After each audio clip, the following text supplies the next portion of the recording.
So why stream your church services and how to do it? First, on the why.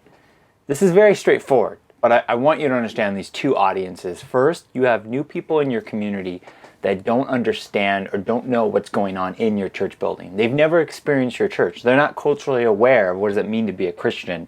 And so they see your building, or they see people or know people that go inside there, and it might be this totally, vacant type of experience that they're unaware of. I remember the first time I went into a mosque, I had no idea what was it like to be in a mosque. And when you stream your services, you allow them in a safe way to experience what happens in that space. And it's an easy thing for the members of your church or the regular attenders to send that link and go, hey, this is what we do here.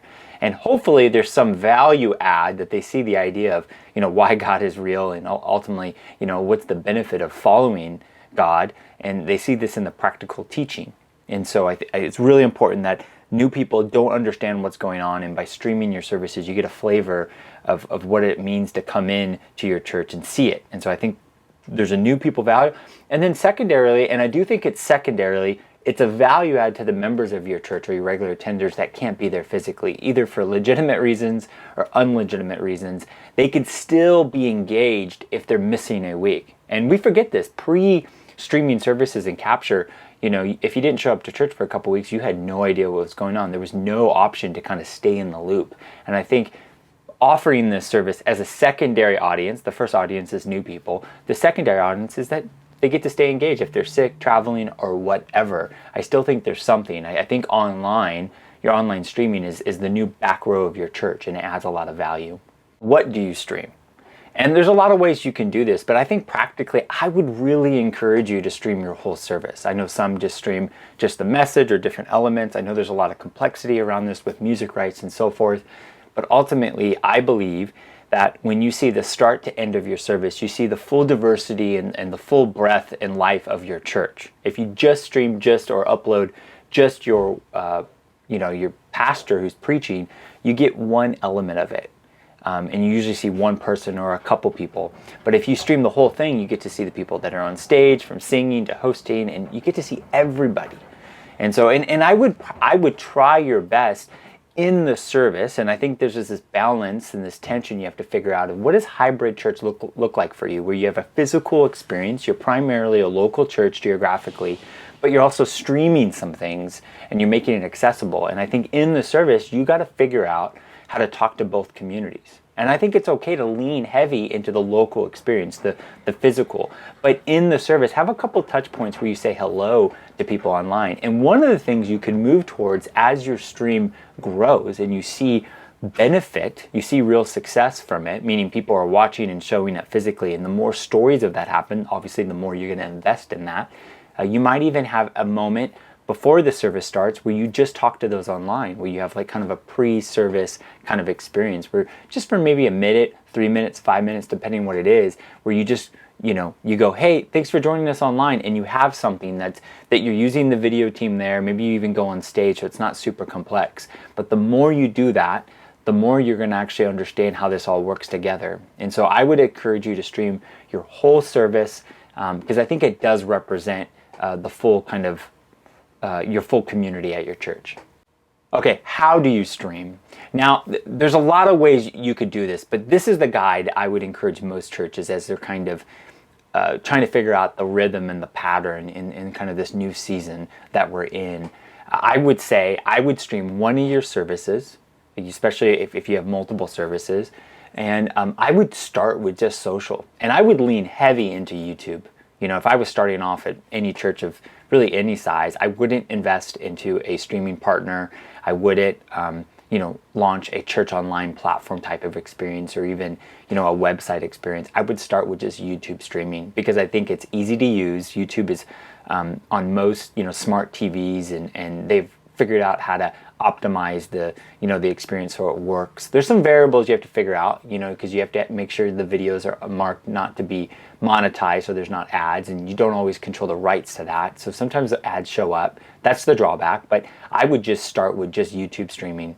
Again, YouTube is an open platform where you discover things. Facebook is a kind of a closed platform where typically you just are friends with people that you're friends with. And so I think Facebook streaming tends to be just for members, but it's not really discoverable.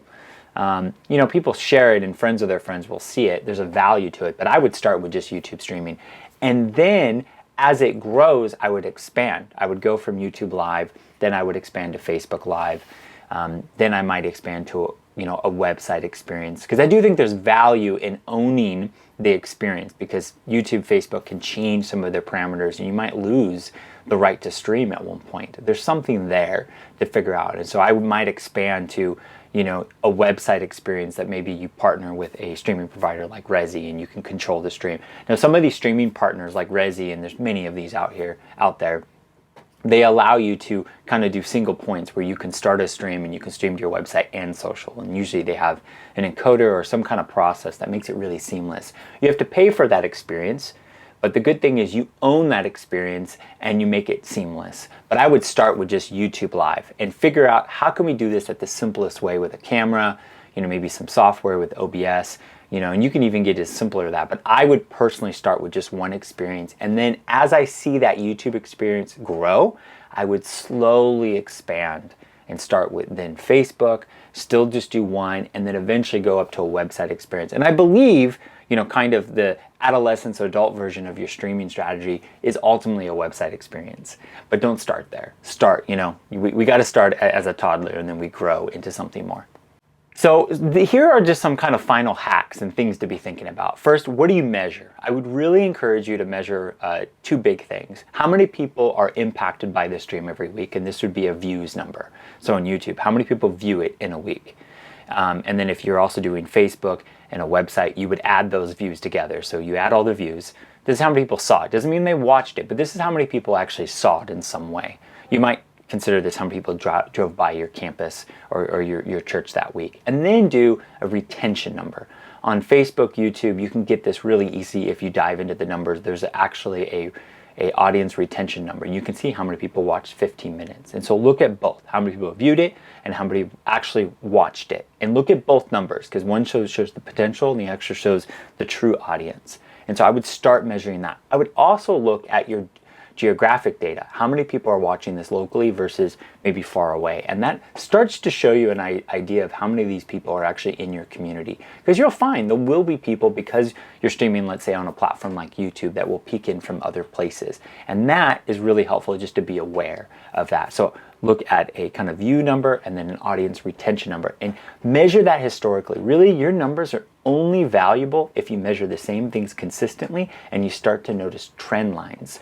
And so lock in on a number, and the numbers mean nothing initially, but after, you know, a month or two, you can start to understand, oh wow, we're really big, and start to correlate, like, you know, why are you big? Did something happen? But lock in on something and worry about the historical numbers. Don't worry about the short sight, like, you know, why is this or that? Look at historical numbers. We've been measuring the same things for almost 10 years, so we have a good understanding of why and what's happening. And so if we have a big weekend, we try to really unpack that. And so lock in on some numbers, a big number, a retention number, and then historically look at it. And then I want to just double tap in this area and just say, please lean into the tension of figuring out what hybrid church looks like for you with streaming. Because I do think there's something that happens in the room. I also believe in the potential of the back row experience of streaming your services. But you have to manage that tension of how do you talk to those in the room and also online. And I think it's okay to make a premium experience for those in the room while also not ignoring those online. And so, for example, maybe there are things you only can get in the room, and navigate that tension. And you have to figure out, are you a location-based church or a location-less church? And I think for most churches, you are geographically called to an area. And ultimately, you want to drive people to come in person. But you could do that by not making those online feel like they're not engaged. And so you do that by offering 2 or the 3 times where you talk to those on the camera. Maybe the pastor is taught to kind of lean in to those online a couple times in salvation moments and so forth. Or ultimately, as this experience grows, you actually have a pre-service experience where you say hello to people online and you welcome and you encourage them to enter the chat and so forth. And you just make them feel like they're engaged. I will say overall, as a church, as you think about your streaming strategy, your streaming or video strategy on social cannot start and stop with just streaming your whole service. I would really encourage you on YouTube to cut out your messages every week and upload those to YouTube and title those appropriately and think about value adds to your community. There's much more to streaming your church service and your video content strategy for your church than just streaming your whole church. I would brand and kind of label the stream as, our church's, weekend worship service, and then upload something separate on Monday or Tuesday where it's just a message and title that very differently. And make sure in the descriptions and everything you have next steps. I would clip out, 2-minute clips and make that available as a reel on Instagram or TikTok or, on YouTube. You can't start and stop your video strategy, especially your video social strategy, with just streaming your service. There's so much more you can do. And this is a really easy thing to hand off to a volunteer to kind of expand, but think more than just streaming your service. I think streaming your whole service is important, but there's much more that you need to invest into.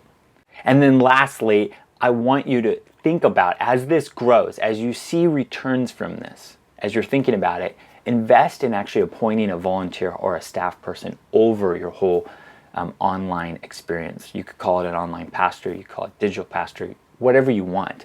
It doesn't have to be a actual paid role. It could be a volunteer that thinks about digital and knows your church. But you need somebody that loves people and loves your church and understands the digital world to kind of integrate it. I think the future of hybrid church is going to be this tension that we're navigating. It's believing in the potential, but also understanding there's something about being in the room together, and appoint somebody. This is the idea of, you have to struggle as a church. Do you want an online campus or an internet campus, or do you want a community? Meaning, do you believe that you're just online is this portal where you get to start a relationship and ultimately you're connecting them? Or do you actually want to keep people online? Our church wrestled with this, and we didn't want an online campus. We wanted, ultimately, when you commit to a campus or to our church, it's physical. So for example, we have an online community, which is a collective of people local to our church and far away. But ultimately, when you join or commit to our online church, what that means for us, you're ultimately committing to starting a group physically in your home, or starting an extension in your home, and you're watching church together. And so we moved away from some of that language. This is the idea. Do you want to be a weekend, service stream only, or do you want to actually be church? And I think for many of us, yes, we want to push out our church experience, our church content for new people in our community and for members that are missing out. But also there's much more. And you see this, that is it just a broadcast or, a TV broadcast, or is it actually something that's supposed to be church? And this is why there's a lot more you have to wrestle with. And I have a lot of content on this YouTube channel that you can check out to dive into that. So that's the what, the how, the why into streaming your church service.